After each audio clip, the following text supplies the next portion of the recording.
প্রাক্তন বিধায়কের বাড়িতে চুরি করতে এসে হাতে নাতে ধরা পড়ল চোর। জগদ্দল বিধানসভার প্রাক্তন বিধায়ক তথা সারা ভারত ফরওয়ার্ড ব্লকের উত্তর ২৪ পরগনা জেলা সভাপতি হরিপদ বিশ্বাসের শ্যামনগর গাঙ্গুলি পাড়ার বাড়িতে চুরি করতে এসে হাতে নাতে ধরা পড়ল চোর।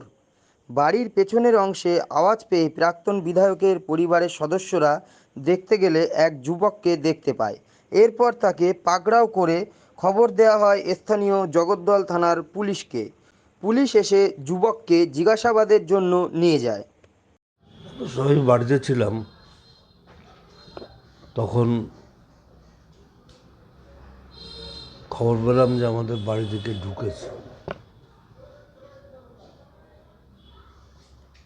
এই পাশের বাড়ির সিসিটিভি থেকে ওরা দেখতে পেয়েই আমাদের খবরটা দিয়েছিল। আমরা দুই দিকে সব দিকটা বাড়ির ঘিরে ফেলে একটি ছেলেকে ধরে ফেলি। চোর না ডাকাত সে তো বলতে পারবো না, না কি তাও বলতে পারবো না। ধরে পড়ার পর থানায় ফোন করা হয়। প্রায় ৩০ বার ফোন করার পর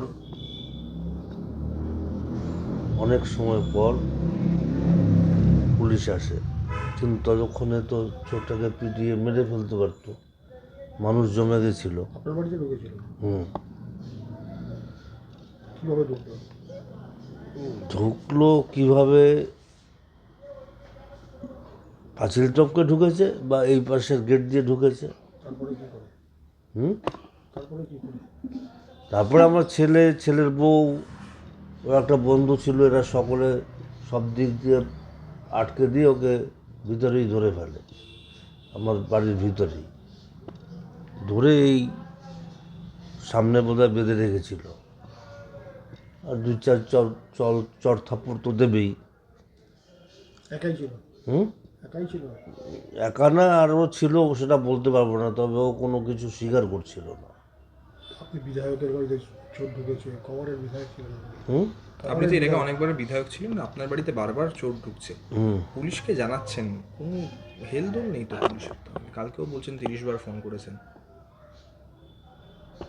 না, কালকে সাথে সাথে একটা বিপদ ধরা পড়ে গেছে স্পটে। আগেও তো চুরি হয়েছে ২-৩ বার। তাও হয়েছে। কমপ্লেন দিয়েছেন পুলিশে? পুলিশ তো নিজে নিয়ে গেল এখান থেকে। নিরাপত্তার অভাব বোধ করছেন বিধায়ক হিসেবে? না,